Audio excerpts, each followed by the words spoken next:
The Battle of the Black Forest was a costly battle for both the forces of the Teutonic Order and the princes of Kiev, but the Pyrrhic victory was a sign for the princes to push across and attack the Teutonic castle across the river Pipus. Meanwhile, the Teutonic Order are recruiting the largest army they can afford to march into Kiev's land once again, as they are mustering 3 large forces and have hired many a mercenary from the Holy Roman Empire and Norway. They have invested all their money into these armies, and if they are lost, the campaign will be over and they'll be sent back with their tails between their legs. The people of Ross, however, cannot afford the enemy to receive all these fresh men by the summer and are launching a full-scale siege in the dead of winter into the castle to cut off their supply lines and remove a foothold in these lands. Who will win this siege? The outnumbered remnants of the Teutonic Armada or the Kievian Rus who are blitzing the castle? Hey, how's it going, guys? My name is JackieFish and welcome back to some more Total War Medieval Kingdoms 1212 AD. I hope you guys are ready for this one because it is going to be very exciting as we get an epic sally out. If you guys do not know, this is a continuation scenario battle between the Teutonic Order and the Principality of Kiev. In the first battle, well, what I'll do is I'll leave a link down below in the description so you guys can go ahead and check out the first episode if you haven't already. But in the first battle, we saw the ambush as the Teutons marched into enemy territory, try and take the advantage and destroy the Kievian Rescuers forces. However, as I said, they were ambushed along the way, and it was an extremely brutal battle. Went down to the wire. We had some epic last stands, and I highly recommend you go back and check that out. As well as that, as this is a scenario battle, the costs and the results of these battles really do make a big difference. The people who created this told me in the last episode that it's actually not the average troop that gets replaced, but the noblemen. So if they lose, like, for example, this heavy cavalry, that means that they won't be able to utilize as much heavy cavalry in the next battle. So every casualty, every soldier that goes down really makes a big difference, not only for the next stage of the scenario, but also for the actual army compositions and what both sides can bring. So as you guys can see, we do have this Teutonic Order defensive siege. Obviously, winter has struck and both armies are bunkering down as the Teutons wait for their reinforcements to arrive from all their mercenaries from across the lands. And obviously, the Principality of Kiev are looking to get stuck in and try and take these guys out right away, so that cannot happen and that they can push on into the Teutonic lands and rid them of this invader once and for all. In this battle, we have a nice little reinforcement set up. So this secondary Teutonic Order army is rushing over and cannot activate until 20 minutes have passed in the battle. So the objective for the Principality of Kiev is not to win this battle, but to take the castle and repel the defenders from reclaiming it. So they're obviously going to have to take that capture point and then hold it for an additional 3 minutes, and then they will win the day. So it's really up to the defenders just to try and slow them up as much as possible so that them reinforcements can make their way inside the settlement. And we're seeing exactly that. A nice little sally out by the Teuton Knights, looking just to try and, as I said, disrupt the enemy formation as best as they can, because again, by sending out these cavalry, you can see a lot of the siege towers have halted and are now only just moving, which is really, really good for them. Over on the left hand side as well, we do obviously see this side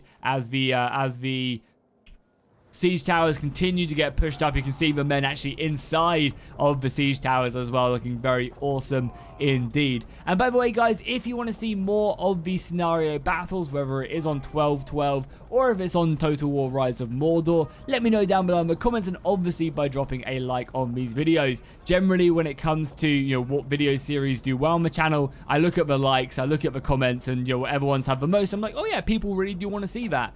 So I'll definitely try and do more of that. The guys who have made these scenario battles have also told me that they do have a very, very cool Rise of Mordor battle coming pretty soon, so that should be pretty exciting to see, you know, how the scenarios do develop. Hopefully they get more and more exciting, because it is always so much better to have battles that actually mean something. They lead on from one another into epic scenarios, and also casualties as well. I think that's such a big thing to have in these battles, is like that the actual casualties do carry over and do mean something, rather than just, you know, thousands of men fighting in against one another. So we can probably go ahead and just hit that triple speed button for now as we wait for the siege towers to make their way fully onto the walls. But yeah, I mean, looking at the defense, they don't exactly have a ton of soldiers. They've got some decent, this infantry is not bad. However, they are definitely going to be up against it, and it's just going to be the sheer amount of infantry that comes flying off, and here we go. The first set of the Principality of Kiev have now committed to the walls, getting their soldiers off these siege towers and into position. And I wouldn't be surprised if we did see these guys countercharge, as that is exactly what they do. Go ahead and hit them whilst they're disorganized and not fully committed into this position. The enemy is upon us. They're at the walls. The unit has used all available ammunition. So as you can see, looking to take the advantage and just hammer the enemy. We are seeing some spearmen being brought up. I don't really think this is the best idea to go ahead and commit these spearmen up first, because you really want a unit that can storm the walls, and already you're starting to see some of the soldiers playing a little bit more passively. How we're looking over on the other side of things as well. Yeah, this is what we want to see. We want to see infantry storming off, and even if they are the weaker units, we want to have, units that can actually just do damage and take the position. Whereas obviously spearmen are designed for anti-cavalry. They're designed to go ahead and, hold the line. Not necessarily get a lot of kills, but also not necessarily lose many men in the unit as well. Whereas having swordsmen and axemen and, soldiers with good armor piercing values will give you a much better chance.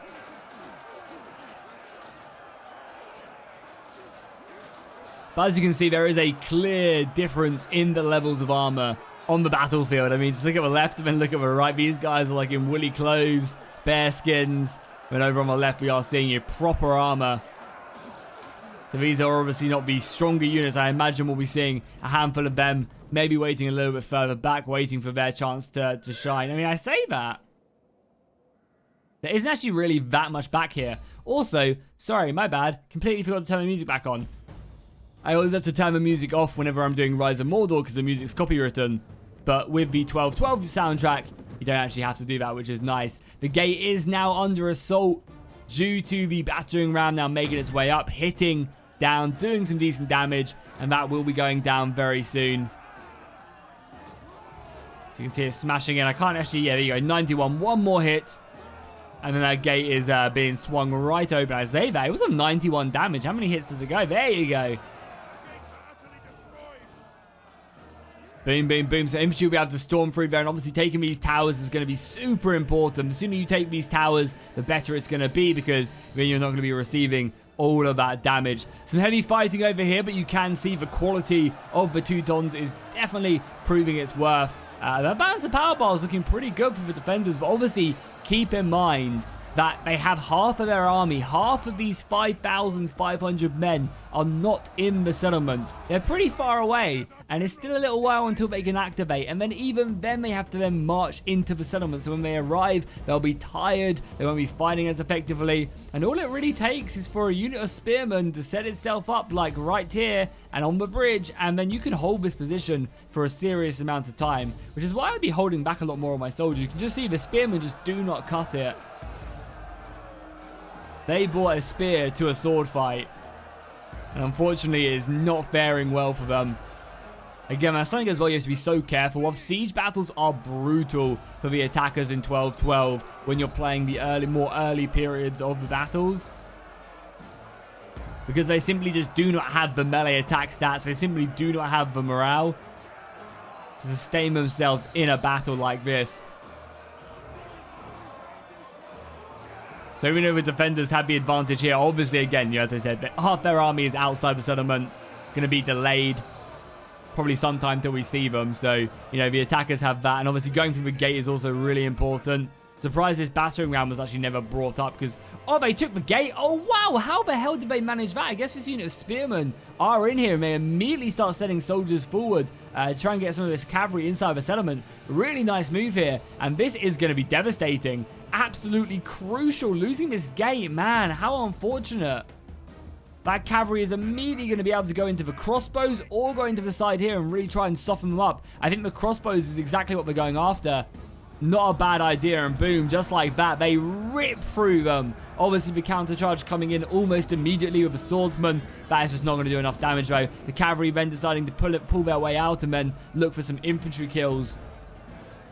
Going to the side here and just helping out in this battle is massive. Getting more soldiers into this gate is also going to be really, really important. The cavalry coming around as well. And the problem here is there isn't a lot of room to maneuver. And you can see that cavalry charge was pretty lackluster, all things considered. So unfortunately, not able to really do the damage. However, that's still going to help out.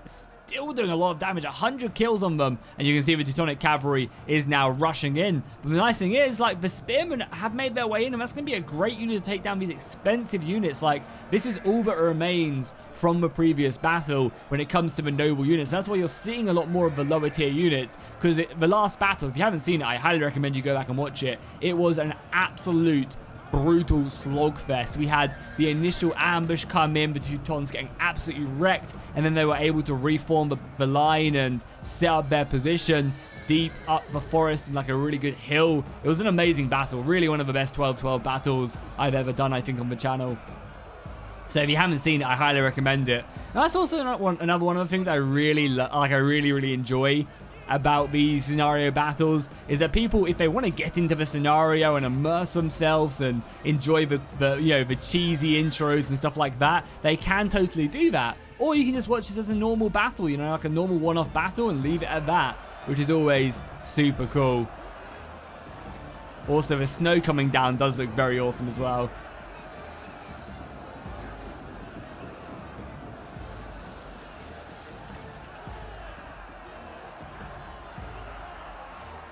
So let's go ahead and take a nice little overview as the arrows come pouring in. The army off in the north has still not begun to march, so I think they still got to wait maybe like another 5 minutes until they can start launching themselves, which is going to be pretty scary because, as you can see, positions are starting to be overrun. Just the sheer weight of these smeared infantry are breaking their way in. Their morale isn't great, so some fire arrows could do a serious work here. But they are breaking a few units of the Teutons. We've got another unit of spearmen right here. The gatehouse is also looking pretty rough.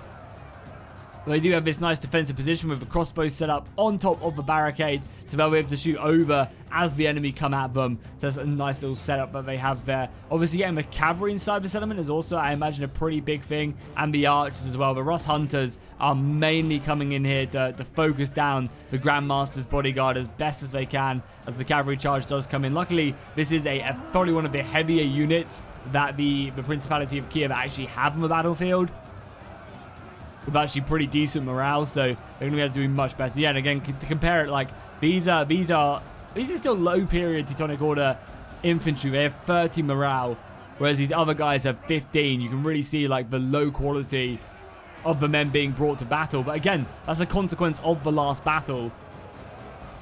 Both sides really expending a large amount of their army. The cavalry coming in now as well as the Teutons try and, you know, just do as much damage as possible, but they are running headlong into spearmen, and that's going to be scary. They're going to take heavy casualties, even though they are obviously a very elite horseman. They are still going to be suffering. They're still going to be taking that damage. And that arrow fire obviously knows exactly what it's planning on shooting.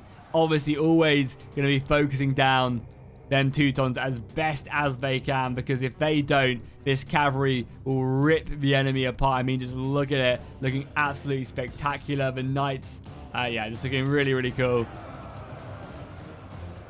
More infantry being thrown up as well, and yeah, you can see this entire Altalea has been taken down as the men cheer the victory, just for sheer weight of numbers getting stuck in. And now we are seeing the crossbowmen falling back, the infantry falling back, and right now they need reinforcements. These soldiers need to arrive, because if they don't start marching, I mean, they must have to start marching soon. But if they don't get inside the city, things are not looking good, because as you can see, Kiev have taken the outer layers. The walls are lost.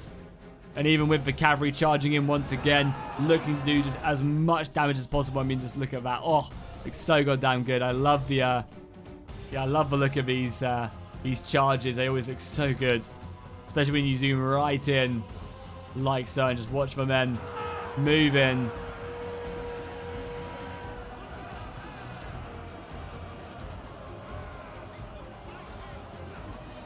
The knights covered from head to toe in blood after the brutal fighting on the walls. But the spearmen are able to get around, you know, even though this cavalry is still going in and doing the morale damage. The spearmen are able to get around, more reinforcements arriving, which is nice. And now the rest of the soldiers can now start making their way inside the settlement. These archers have actually moved over, I guess, to try and hit the crossbows, which obviously is not a bad idea.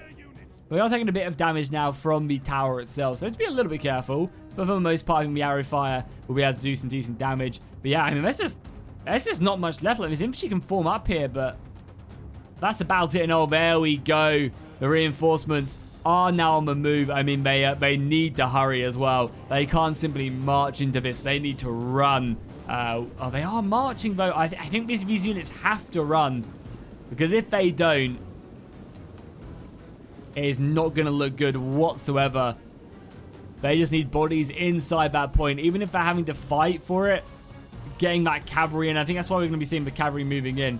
And, oh, there's actually no pathway here either. There's no pathway to go through here. So it's really up to the left-hand side player to send a unit of spearmen down here. Because if he doesn't, this cavalry is going to make it inside. And you can see the cavalry rushing over as fast as possible. Because even if this cavalry, you know, isn't going to be very effective on horseback, they can still always dismount and then fight on foot. Because at the end of the day, they are heavy infantry, which is very nice indeed. As well as that, though, it's not like the Kievan forces have ended here unscathed. The cavalry is still fighting, harassing, routing, using that low morale to their advantage. Nice little counter charge coming in here just to make sure that the Teutonic knights pay as they pull out. Very nice indeed. The crossbows set back and the infantry obviously forming up now. This unit of infantry being very aggressive, actually pushing its way outside of the settlement. You would assume these guys would be mega defensive. Sorry about that. You would assume these guys would be mega defensive, like forming a shield wall out of defensive positions, but looking to maybe get themselves stuck in, do a decent amount of damage to these guys. To the end of the day, they are spearmen, so the swords will be very good. But look at that arrow volley coming in. Oh, that did a lot of damage.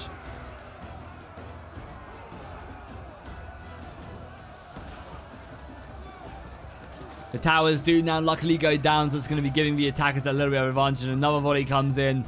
Luckily, they did start to retreat, but the arrows are still finding their mark, taking out a handful of them as they pull back. I feel like they could have just set themselves up there. Maybe they really wanted to go ahead and stop the cavalry from taking that damage. And there you go. We'll go ahead and hit triple speed just really quickly as the cavalry moves in. I imagine we will have a couple minutes now of just forces moving their way inside the settlement. The attackers kind of like reforming up.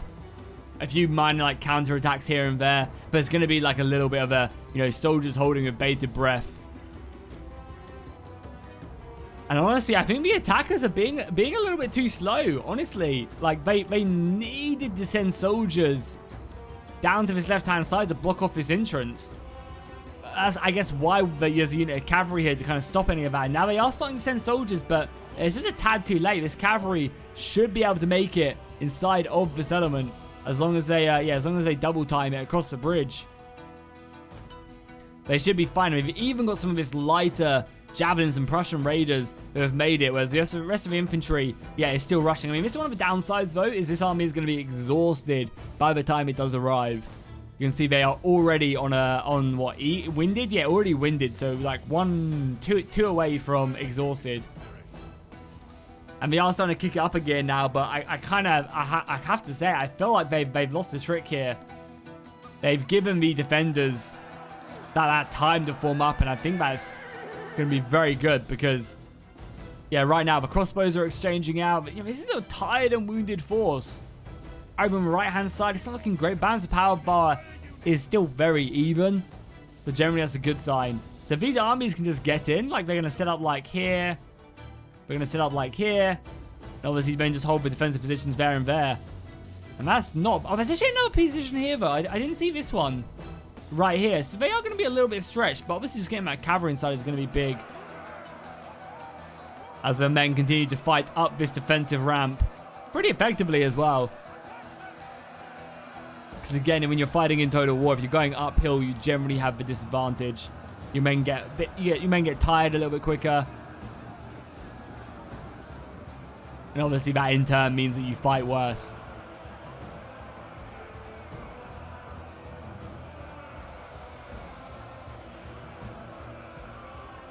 Yeah, we definitely are seeing the Slavic infantry making a pretty good push. And there you go. The infantry actually going down right there. Obviously, reinforcements are being rushed over, but I kind of feel like you're giving them a nice little break. If this infantry can engage right here before they can form up, you can probably then sneak a unit around. I mean, luckily, yeah, I mean, there's a gaping gap right there. And you guys know me, I like a gaping hole. Sometimes you just have to really thrust your way through it and make your way into the rear of these infantry, which are set up pretty effectively on the defensive plaza. But as you can say, like if they're paying attention, these guys could really move in and exploit that, because they're going to need it. Like, they need to try and take this center, because that army, as you can see in the top, kind of middle right of your screen, is arriving. Javelins are making their way in. The rest of the infantry are very close to making their way in. They are obviously assaulting this plaza. They kind of need to use the gaps in the defense to their advantage.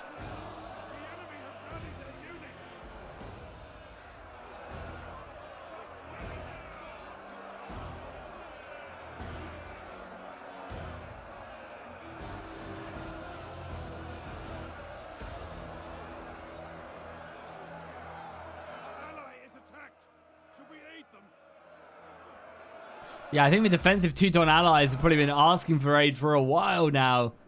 Yeah, you can see them making up. The army is, I guess, just catching its breath. I mean, these guys are, yeah, almost exhausted. Very close to being exhausted. And now here we go. They're going to march victoriously. Well, I say victorious. The battle is definitely nowhere near over. But I think if these guys can get their way in and set up, that's going to be scary.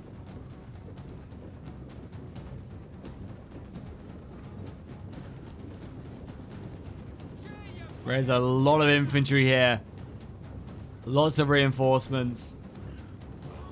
And if they can get their breath back, if they can get to, like, winded or even just eager, that'll be extremely hard for the attackers to kind of compensate for that.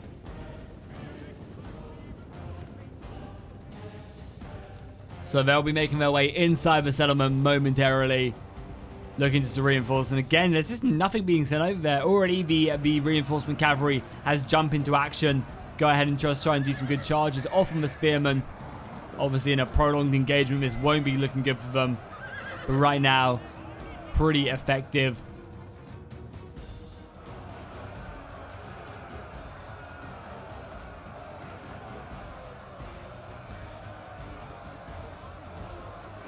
And the spearmen just don't have the hitting power to really break these positions. Yeah, there's like spearmen pretty much scattered across the board. The infantry is very close to breaking. I mean, this is truly just looking extremely good for the defenders, sorry. They've got a cavalry advantage on the flanks. The infantry are now marching in. There's only really spearmen left. Obviously, these archers are a nice addition, but that's not going to be being able to create the breaches that they desperately need. The crossbows are now setting up, and yeah, I mean, as you can see, this infantry it seems like it's having a bit of a kerfuffle, but eventually it will make its way inside the settlement. And this is an entire fresh army. So even with that arrow support, I think they're going to definitely be struggling. We've also got some more cavalry just clashing in on the right-hand side, just hammering and anviling into his spear wall. Not looking for much just to disrupt the enemy formation.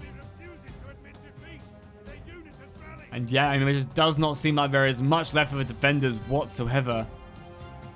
Under the sheer pressure of that second army reinforcing, we are now seeing Kiev just throw everything they have, and it does look like they are getting kind of close to breaking them. The kind of constant missile fire has struck fear into these infantrymen, and they are now running. Luckily, a semi-tired, half-strength unit is being committed to plug this hole just until reinforcements can arrive. But they just need to, double time their way over and just throw everything they've got now at the city center, because these infantrymen have now entered the city.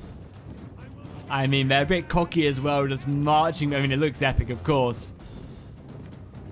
They are simply just marching these soldiers in. Across the bridge, reinforcements have arrived, and they'll be quickly, I imagine, positioned to start taking up defensive positions and reinforcing these other positions. I mean, again, the infantry is holding pretty effectively, racking up some decent kills. You obviously have the cavalry roaming around, causing, you know, issues, hammering away as best as they can. And then obviously you have all of these guys as well.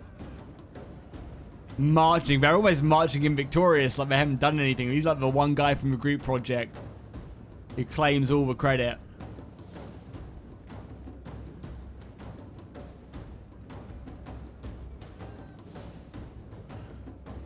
Our men are wavering. Yeah, I mean, looking at this, that is a lot of infantry. And you can even see some more off in the distance as well, just ready to form up and then march their way in as well. I mean, these guys are exhausted. They have sprinted here. But even still, it'd be good to see you guys actually go ahead and get get yourself stuck in.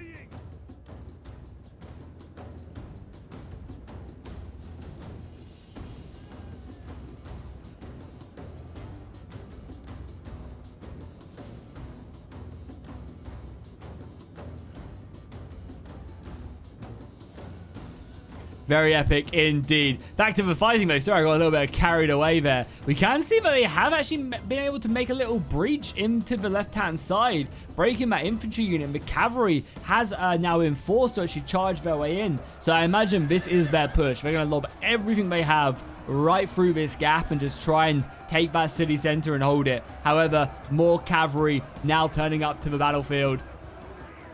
Men are broken and running for their lives. And these hammer and anvils will just be costly. Obviously, they'll be costly to the attackers, or sorry, to the defenders. But it's worth it to bide some time. You can see the cavalry going on in every flank now, just looking to plug the gaps until the infantry, which have now arrived, will do some work. These guys are exhausted though. But luckily, the morale is crazy high. But yeah, they need to take a moment. That is for sure. Crossbows doing some good work as well. Even though the cavalry is continuously shooting at them. We've got another cavalry charge here. Looking to avoid and bypass that defensive formation. And just go directly in onto the cavalry. I'm pretty successful. We're able to send them packing. However, they're going to be meeting some spearmen of their own. Crossbows doing a good job. And the infantry is now here. It is still marching its way in. I think at this point, you definitely could form up, you know, the city center is under siege. The crazy thing is, though, this infantry is absolutely exhausted. They would have been better off, obviously, as well, as obviously it looked really epic. They would have been much better off, though, just, you know, kind of running across here and then just taking a breath as they form up their secondary line. Again, getting these guys in, it's going to be pretty important. We also have some of the Prussian hunters as well, which have been here, obviously, from a reinforcing army. Up to 69 kills. That's pretty nice. Able to definitely get their money's worth in this battle. Don't know how many javelins they have left. Probably not too many. Just going to try and do as much damage as they can. And the thing is, as well, as Kiev throw in their last reserves through these positions, the cavalry can then start to come around and pick off these archers and other such units. Crossbows in a pretty good position, however, about to be countercharged by the Slavic infantry, which will find themselves right at home here.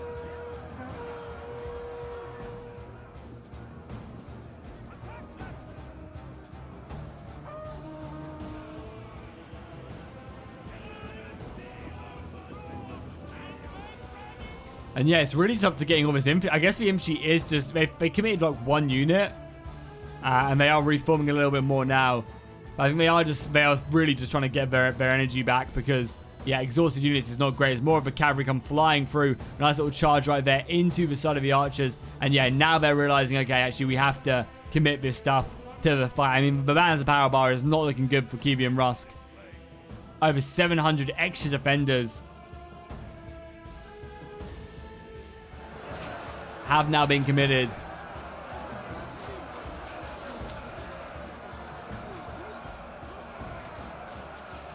But maybe defenders, I mean, they are capturing the city center as well. I mean, the city center shouldn't uncapture. As long as they have one unit in, it shouldn't start to kind of switch over. But it is. I mean, maybe they are going to claim this one by just taking the castle. That'd be kind of crazy. I mean, balance power, normally you have to hold the city center for 3 minutes, so I can only assume this does get taken back. But still, I mean, yeah, these guys should start to speed up now. Losing the city center is not good yet. You can see Kiwi and Rusk have committed everything they have here. And when I say everything, I mean everything.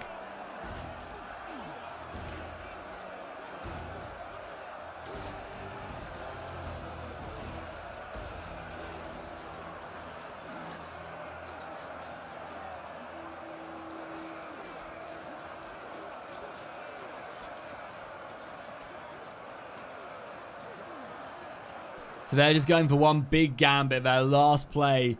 And, I mean, it's paying off. Able to rout this cavalry, this dismounted cavalry. More cavalry coming in. A nice little charge there by the general unit as well. I mean, maybe there is still a chance. I mean, I can only imagine the units are about to be like a mass rout in carrying. Because look at that morale for the Slavs. And the morale is pretty good, even though these units are exhausted. They haven't really taken any casualties, so they can now just commit a lot of their army. And yeah, now everything is inside of the city. The rear guard is completely fresh now.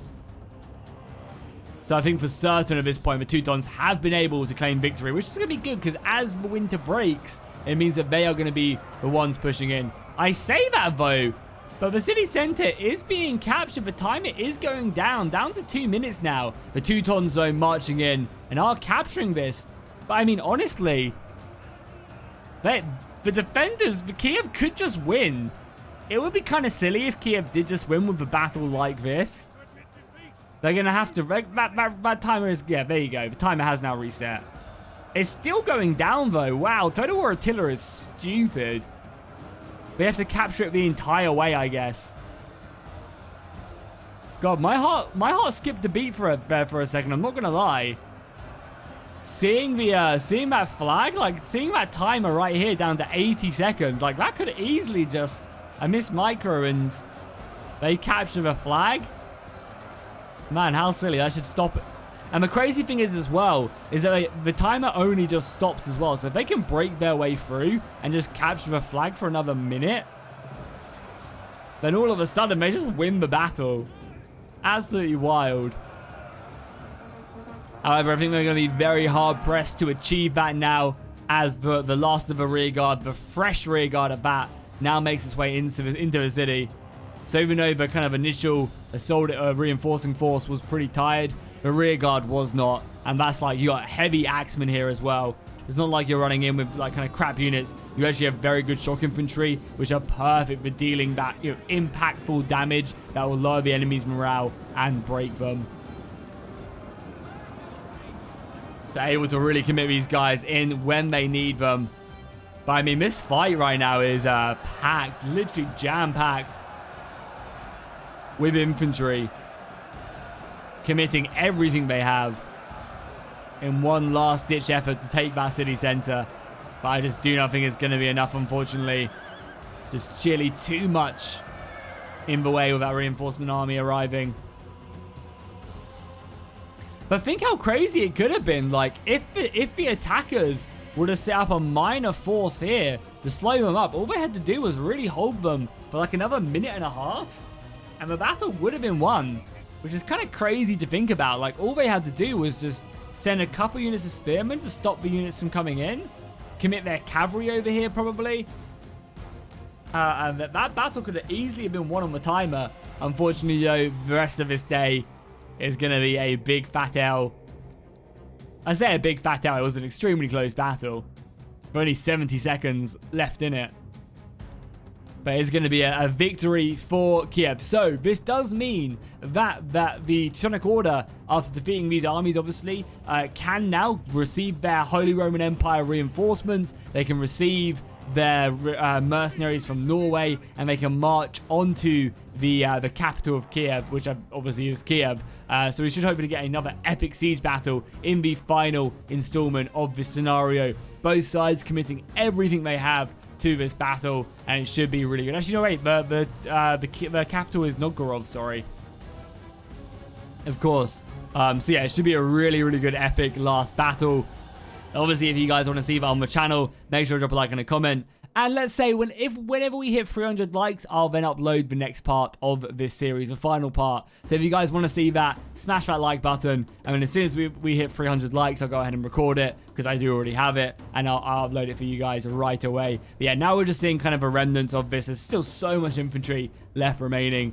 And the Archer Fire is now coming in as well. These archers have barely done anything this entire battle as well. Just kind of turning up, taking the credit. Hey, got to respect it as the Archer Fire comes in. Infantry moving around. And yeah, that is going to be GG. But an extremely, extremely close battle at battles for sure.